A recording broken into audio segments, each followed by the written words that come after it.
Hey guys, here's your captain. Finally I found the time to tell you a bit about my secrets, if you could call them like that. So here's my advanced Thresh guide, where I also talk about how to predict fucking boss. Even though it is advanced, I'll start with some basics and tell you what I build, what my runes and my keystone are, and the basics how to dominate your lane as supporting with Thresh. I'm gonna begin with the build. I usually build mobility boots to successfully roam and engage quickly in the early game. Boots of swiftness are also pretty good, but they were nerfed a lot, so that's why I still prefer the mobility boots. And as a support item, I build relic shield. The next goal of my build is to get 45% cooldown reduction.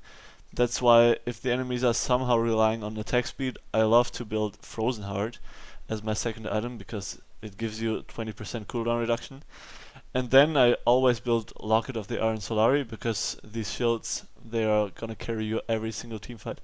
No, I really love the shields to protect someone or just to bait and yeah, have a double shield, which is kind of unexpected for the enemy.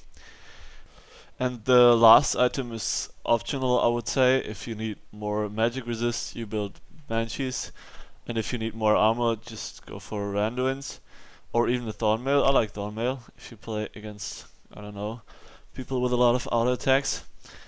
And if my ADC is getting CC'd the whole game long, I'm sometimes a nice guy and build Mikaels. Yep, so that's the build I usually go for. And as a summoner spell, in normals I most often take Ignite because it's just fun to play aggressive. I love to play aggressive and try to get a lot of kills early and quickly. But in ranks I usually go for Exhaust, especially if the enemy has assassins like Zed or I don't know. It's just more useful in most cases to protect your ADC then. And as I said, I mostly play aggressive in most cases, so I always play with Thunderlords. I love Thunderlords just to trade in the early game. You can just go for auto attack, E, auto attack on Thresh. And now we come to some tips and tricks in the laning phase.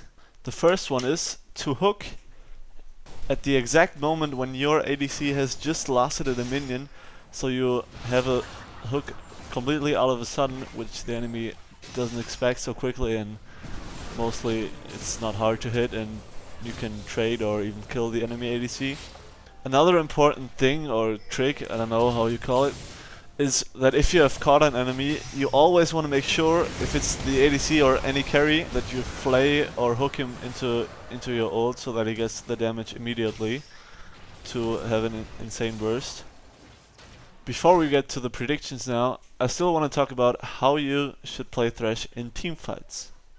It's actually quite simple and really related to the build, because as you know now, you should always build 45% cooldown reduction, so that in the late game, in the teamfights, the only thing you have to do is land every single hook over and over again.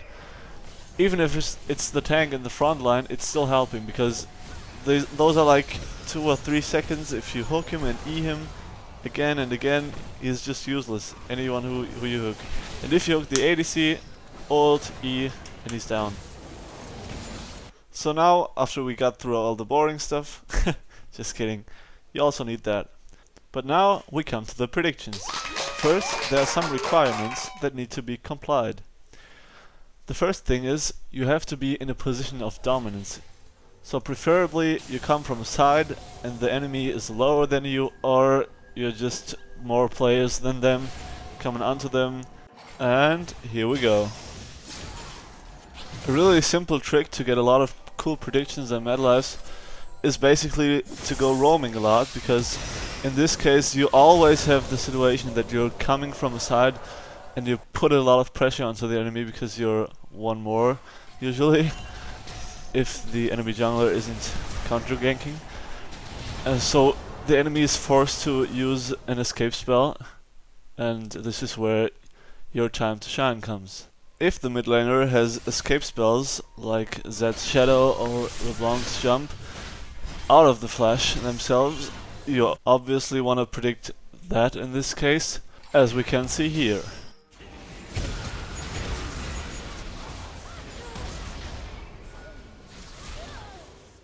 Another point I'd like to mention about flash predicting is that the most important thing is to always know when the enemy flashed and to have the timer when their flash is back up. But you sometimes also see in their movement if they're going to flash over a wall, so you can easily predict if you're coming from a side and have enough range for it.